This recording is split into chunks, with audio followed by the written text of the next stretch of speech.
Hi, I'm just Floor Switchcraft, and this is the third time na itatopic ko si Miss Meika and Sir Patrick. And itong pangatlo na to, ito yung totoo. Ano ba talaga? Anong ba talaga? Ano ba nakikita ko sa future ng dalawang to? Ito, magpo-pull on dyan si Floor Switchcraft na ako dito. Pull on fortune telling mode na. Kung ano ba talaga nasa sense ko sa yun kasi ang in demand na gustong tanongin ng tao sa akin Ano sabi ko na yung mga secrets, yung mga ibang pointers, alright, yung mga mas deeper things o ano, most dark events behind the scenes sa mga ano ni Miss Mega. So hindi na niya kinaya, nag-deactivate na siya. Sinunod naman niya yung payo ko na kasi doon sa pinaka-last sa video ko sabi ko take a break, no? Take a break social media, and she deactivated her account for a while, and she will be back. Ito na yung kasagutan sa lahat from me is, alam nyo kung ano sense ko, magkakabalikan pa sila ni Sir Patrick. Makagulat. Gawa-gawa ka ng kwento. Pasikat. Ba? Hanggang salta. Pero una sa lahat, mag-asawa yan. Iba po ang ano ng kasal. Okay? Malakas po ang paniniwala ko sa papel ng kasal. Alright? Kasi sagrado po yan. Sa harap ng Diyos ginagawa yan. Di naman yan ginagawa sa kung saan lang eh. So, hanggat maayos. Pero advisable pa ba na magkaayos sila? Dahil sa akin na rin mismo nanggaling na paulit ginawa. Kay Miss Mayko na rin nanggaling na paulit ginawa. Hindi lang yun ng mga matinding ginawa ni napakadaming pa. So, ang judgment ko dyan is,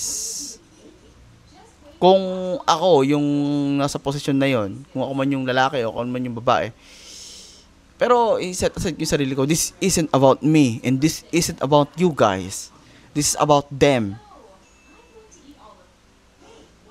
May mga bata pa rin kasi Yung decision ng mga nilang dalawa, syempre, kasama pa rin lagi dun yung dalawang anak nila. Hindi natin tatanggalin sa equation yun. Kasi may anak sila Right? So, yun yung nasense ko. Hindi ko sinasabi na yun ang dapat niyang gawin. Yun lang ang nasense ko. Okay? Kung open-minded kayo sa mga hula-hula na ganito, nasense ko anong judgment ko doon? Ang judgment ko doon is, it's not my business. It's not my marriage. It's not my relationship. Pero kung if ever man, ganito na lang. Kung hindi nyo nagustuhan, hindi naman natin maiwasan, pero i-voice out ko na lang din. Kung hindi nyo magugustuhan yung pagbabalikan ng dalawang to, sabihin nyo na, nako, ginawa lang nila para sa views, ganyan. Ibog na lang siguro kayo mag-tune in sa kanila. Kayo na lang umiwas sa kanila. Pero ako naman, sa kabilang side naman, ang kaayos sila, mas okay po. Mas okay. Wala namang masama na mapatawad pa ni Mayko yung asawa niya Kahit ano man niya, kahit nahilig man sa pokpok yan, kahit na sobra man sa booking yan, okay, tatay pa rin yan ng mga anak niya. May karapatan pa rin yan. Kahit kay Mayko, dahil mag-asawa yan kasal yan Kahit sabihin natin palamunin lang siya ni Mayko, at napakapangit talaga na lalaki nito. Pero yun yung partida sa social media. Diba yung iba, katulad ko, pumopogi lang sa filter. Itong malupit na to kahit walang filter, napakapangit Sorry sa words. Pero yun nga, hindi ko siya binababaan na self-esteem.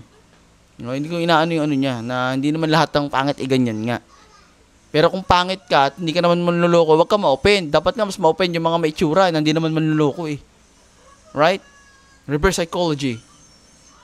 Pero yun nga, kung ano man yung naging desisyon ni Mayko, which is, ako kung kung lakas ang loob na independent siya, kitang-kita naman ng lahat Hindi niya kailangan si Patrick. Yun ang totoo, hindi niya kailangan si Patrick.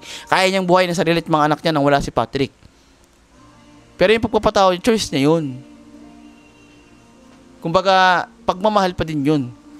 At sana, si Patrick magbago. Tsaka kung makuha man niya ulit ang loob ni Mayko ng nanay ng mga anak niyang hinayupak siya, mas galing-galingan niya pa yung panliligaw. Ligawan niya ulit, start from the beginning. 'Di ba? Restart, kumbaga rebuild, reset, and then reclaim. Kasi balik-balik tayo natin yan, ano man masakit sabihin natin diyan, kahit kulamin ko pa yung hinayupak na yan, tatay pa rin siya ng anak ni Meiko. Mag-asawa pa rin sila at sila po'y kasal. Okay? In ganun, one snap lang, malatano si Style, kayang-kayang i-annul or divorce ni yan, Meiko yan. Napakadami niyang ebidensya, kaya nga niya ipakulong yan eh. Kaya niya ipakulong yan. At anytime, anywhere.